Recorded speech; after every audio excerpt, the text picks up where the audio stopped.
궁궐보다 종묘건설을 더 서둘렀다는 점이 참 흥미로워요. 아니 보통 왕이 살 궁궐부터 짓는 게 순서 아닌가요? 왜 그랬을까요? 네, 그게 당시 조선이 가장 중요하게 생각했던 게 뭔지를 딱 보여주는 대목인데요. 태조 이성계가 한양으로 도읍을 옮기고 나서 1394년 10월에 종묘 공사를 시작해서 다음해 9월에 완공을 해요. 경복궁보다 먼저죠. 그러니까 살아있는 왕의 공간보다 더 급한 게 있었다? 그렇죠. 바로 돌아가신 선대 왕들, 조상들의 영적인 안식처를 마련하는 거였어요. 이걸 통해서 새 왕조의 정당성을 조상들에게 먼저 인정받으려 한 거죠. 유교에서는 사람의 영혼을 혼하고 백으로 나누잖아요. 네, 혼백 들어봤어요. 네, 정신인 혼은 하늘로 가고 육신인 백은 땅으로 돌아간다고 봤는데 종묘는 바로 그 하늘로 간 혼이 머무시는 영구적인 집, 사당이었던 겁니다. 신주에 그 혼을 모시는 거고요. 아, 그러니까 보이지 않는 조상과의 관계를 통해서 국가의 어떤 기틀, 정통성을 세우려고 했던 거군요. 맞습니다. 그래서 종묘를 다 짓고 제일 먼저 한 일도 바로 태조의 4대 할아버지, 그러니까 목조, 익조, 도조, 환조랑 그 부인들의 신주를 모시는 거였어요. 자기 할아버지들을 왕으로 추존해서 모셨다는 거죠? 네, 이게 그냥 돌아가신 조상께 효도한다 이런 차원이 아니고요.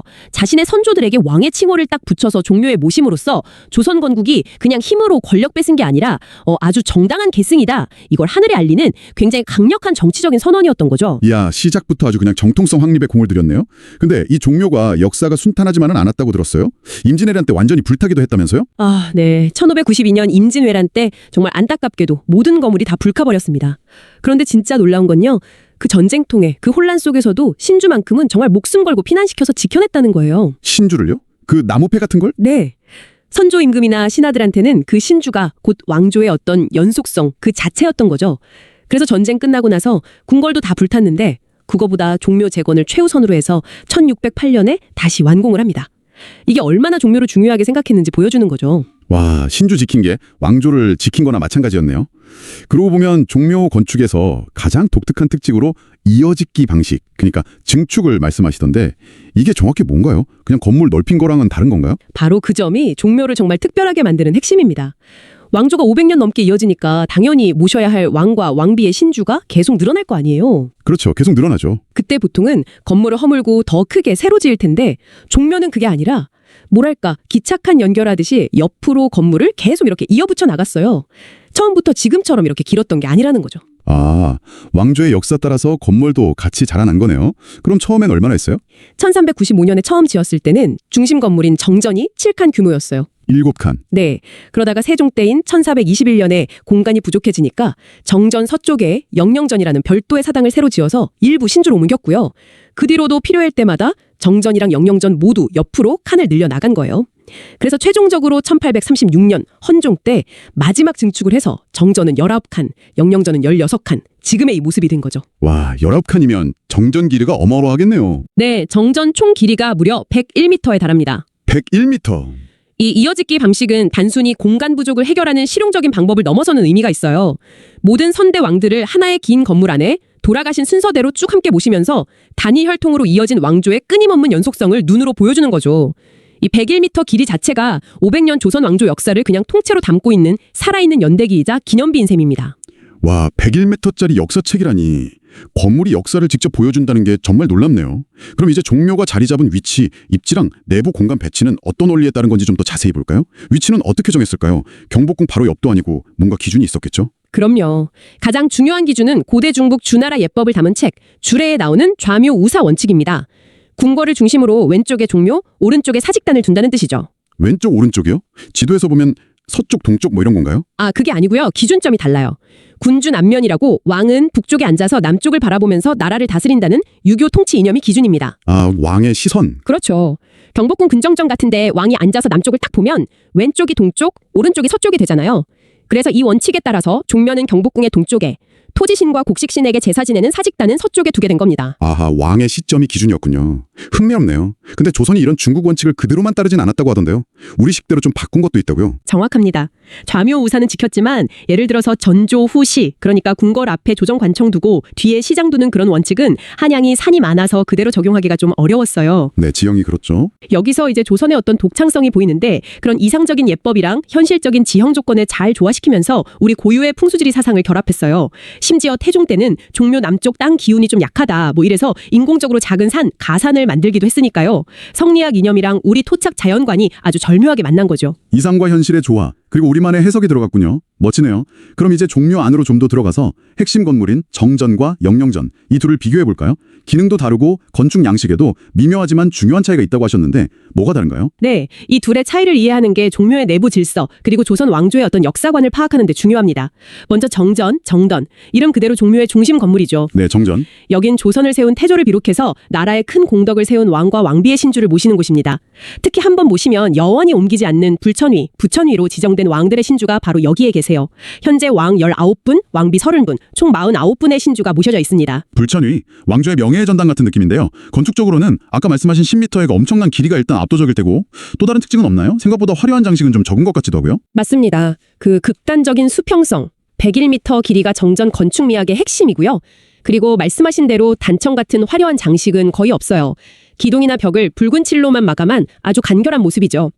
똑같은 형태의 방, 신실이 계속 반복되는 구조인데 이게 여기 모셔진 모든 영혼이 동등하다는 의미와 함께 왕조의 영속성을 상징합니다. 화려함보다는 장엄함, 엄숙함을 추구한 거예요. 또 건물 전체를 아주 넓고 높은 돌 기단, 월대 위에 올려서 지상의 인간 세계와는 다른 신성한 영역이라는 걸 분명히 보여주고요. 간결함 속에 장엄함과 상징성이 담겨 있군요. 그럼 영영전은 어떤 곳인가요? 영원한 안녕이란 이름에서 뭔가 다른 역할이 있는 것 같은데요. 네, 왕가의 조상과 자손이 함께 길이 평안하라 이런 의미를 담고 있습니다. 영영전은 아까 말씀드렸듯이 정전의 공간이 부족해지면서 세종 때 지은 별도의 사당, 별묘예요. 별묘? 여기에는 주로 정전에 모시는 기간이 끝나서 옮겨온 신주나 태조의 4대 할아버지들, 그리고 공덕이 상대적으로 좀 적거나 왕위에 계셨던 기간이 짧았던 왕들의 신주를 모십니다. 현재는 왕 16분, 왕비 18분, 총 34분의 신주가 계세요. 아, 정전과는 모시는 분들의 기준이 약간 다르군요. 건축적으로도 눈에 띄는 차이가 있나요? 정전이랑 비슷해 보이면서도 다르다고 하셨잖아요. 전체적인 분위기는 정전처럼 간결하고 엄숙하지만 규모는 좀 작고요. 가장 눈에 띄는 차이는 지붕 모양입니다. 정전 지붕은 처음부터 끝까지 높이가 쭉 갔잖아요. 네, 그렇죠. 아주 길게. 근데 영영전은 중앙에 4칸, 그러니까 태조의 4대조를 모신 부분의 지붕을 양옆의 방, 협실보다 한 단 높게 만들었어요. 아, 가운데가 솟아있군요. 네, 이게 영영전이라는 한 건물 안에서도 모셔진 조상들의 위계, 격의 차이를 두었다는 걸 시각적으로 보여주는 장치입니다. 야, 같은 사당 안에서도 지붕 높이로 위계를 표현했다니 정말 세심하네요. 근데 왜 굳이 이렇게 정전, 영영전 두 개의 사당으로 나눴을까요? 그냥 정전을 계속 더 크게 지을 수도 있었을 텐데요. 이게 바로 중국 종묘 제도랑 다른 조선 종묘만의 독창성입니다. 신주가 계속 늘어나는데 이걸 영원히 모셔야 했잖아요. 이런 실용적인 필요하고 또 유교 예법을 절충한 결과라고 볼 수 있어요. 정전의 그 통일된 모습은 왕조의 핵심 정통성을 보여주고 영영전의 그 가운데 솟은 지붕은 왕조의 뿌리, 중앙 사칸과 그 외의 계보 양엽실을 구분하면서 위계를 드러내는 거죠. 즉 모든 조상을 영원히 모시기는 하되 그 공덕과 지위에 따라서 예우를 다르게 하는 유교 원칙을 건축으로 아주 정교하게 구현한 조선만의 독자적인 시스템이라고 할 수 있습니다. 실용성과 상징성 그리고 독창성까지 갖춘 시스템이었군요. 정전과 영영전 말고도 종묘에는 여러 부속 건물들이 있다고 들었습니다. 마치 작은 도시 같다고 하던데 이 건물들은 주로 어떤 기능을 했나요? 재래를 위한 지원 시설들이겠죠. 맞습니다. 종묘는 재래라는 핵심 의례를 중심으로 아주 완벽하게 짜인 하나의 유기체 같아요. 예를 들어 제궁 또는 어숙실이라고 부르는 곳은 왕과 세자가 제사 전에 머물면서 목욕하고 옷 갈아입고 몸과 마음을 깨끗게 하던 공간이에요. 일종의 재래 준비 관저 같은 거죠. 네, 재개하는 곳. 그리고 전사청은 이름 그대로 제사에 올릴 음식을 아주 신성하게 준비하던 주방이고요. 향대청에서는 제사에 쓰는 향, 충문, 패백 같은 중요한 예물을 보관하고 재관들이 대기하는 역할을 했습니다. 그 외에도 역대 공신들 위패를 모신 공신당, 궁궐의 안녕과 관련된 여러 신들에게 제사 지내던 칠사당, 그리고 종묘제례악 연주하는 악공들이 대기하고 연습하던 악공청 같은 건물들이 다 제 역할을 하고 있었죠. 이 모든 시설들이 착착 돌아가야 장엄한 종묘제례가 완성될 수 있었던 겁니다. 이야, 정말 재래 하나를 위해서 완벽하게 조직된 공간이네요. 제사 준비부터 실행, 관련 인물들까지 다 고려된 설계군요. 공간뿐 아니라 길에도 특별한 의미가 있다고요. 정문에 들어서면 세 갈래 길이 나온다던데요? 네, 종묘 정문을 딱 들어서면 바로 보이는 세 갈래 길이 삼도인데요. 이것도 공간의 위계를 아주 명확하게 보여주는 중요한 장치입니다. 가운데 가장 높고 넓게 닦인 길이 신로 또는 신향로라고 불려요. 실로, 신의 길. 네, 이름 그대로 오직 조상신의 홀령, 그리고 제사에 쓰는 향과 충문만이 지나다니는 길입니다. 살아있는 사람은 절대 이 길을 밟으면 안 됐어요. 엄격하게 금지됐죠. 그 동쪽 길, 그러니까 왕이 남쪽을 볼 때 왼쪽 길은 왕이 다니는 어로, 서쪽 길, 오른쪽 길은 세자가 다니는 세자로입니다. 길 하나 걷는 것만으로도 신과 인간, 또 또 왕과 세자 사이의 질서 같은 게 느껴지겠네요. 그렇죠. 그리고 여러 겹으로 쌓아진 문하고 담장은 속세와 신성한 영역을 단계적으로 구분하는 경계 역할을 해요. 안으로 들어갈수록 점점 더 엄숙하고 신성한 분위기가 고조되도록 유도하는 건축적 장치인 거죠. 마지막으로 정전과 영령전 앞에 넓게 펼쳐진 그 거대한 돌기단, 월대는 종묘 제례라는 성스러운 의식이 실제로 펼쳐지는 무대이면서 동시에 신의 영역인 전각 건물과 인간의 영역인 앞마당, 묘정을 구분하는 상징적인 경계 공간 역할도 합니다.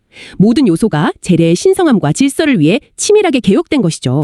이제 종묘의 경관, 그러니까 자연 요소에 담긴 의미를 살펴볼 차례인 것 같습니다. 종묘의 숲이나 나무들도 그냥 보기 좋으려고 심은 게 아니라고 하셨죠? 어떤 의미가 숨어 있나요? 맞습니다. 종묘의 경관 디자인은요, 화려한 장식보다는 엄숙함, 품위, 그리고 영원성, 이런 걸 강조하는 절제된 아름다움을 추구합니다.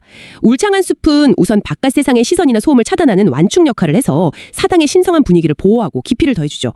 나무 하나하나에도 상징적인 의미를 부여했습니다. 예를 들면 어떤 나무들이고 어떤 의미를 가지나요? 대표적으로 소나무. 사계절 내내 푸르잖아요. 그래서 변치 않는 절개와 지조를 상징합니다.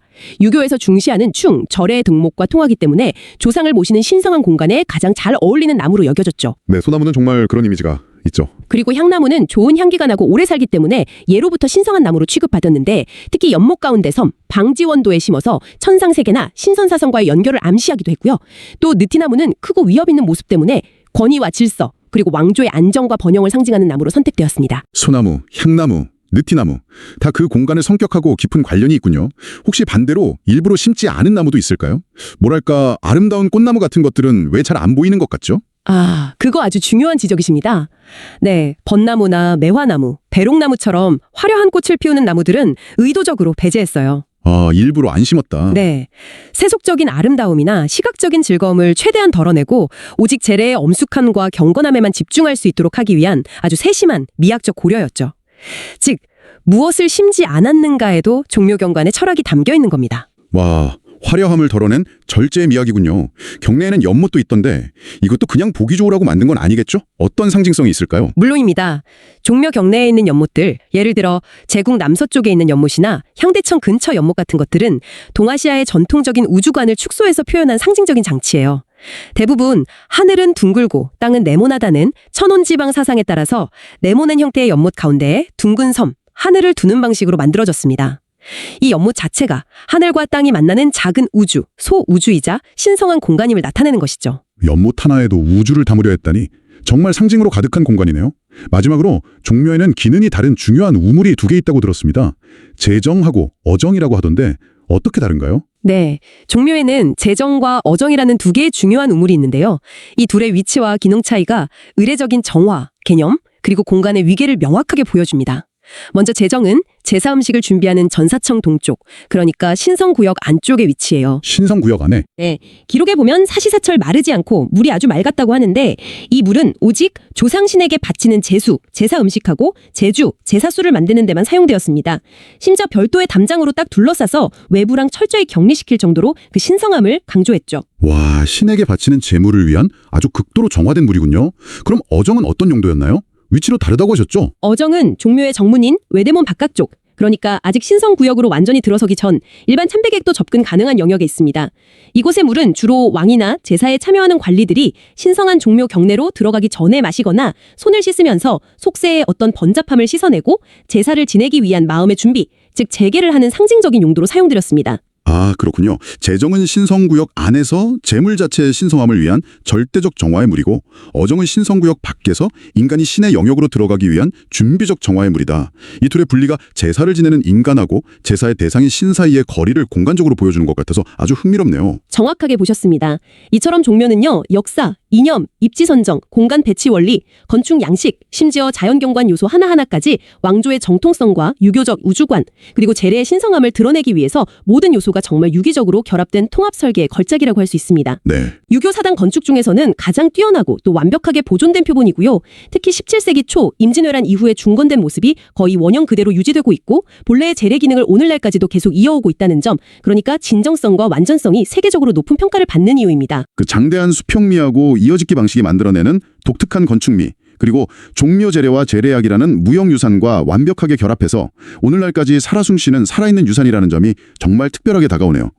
이것이 유네스코 세계유산 등재 기준 중에 인류 역사의 중요한 단계를 잘 보여주는 건축 양식, 건축적 또는 기술적 총체, 경관의 탁월한 사례, 여기에 해당한다는 말씀이시군요. 바로 그렇습니다. 중묘는 단순한 과거의 유적이 아니라 유형의 건축과 무형의 의례가 결합해서 시공을 초월하는 어떤 숭고함을 자아내는 현재 진행형의 문화 공간인 것입니다.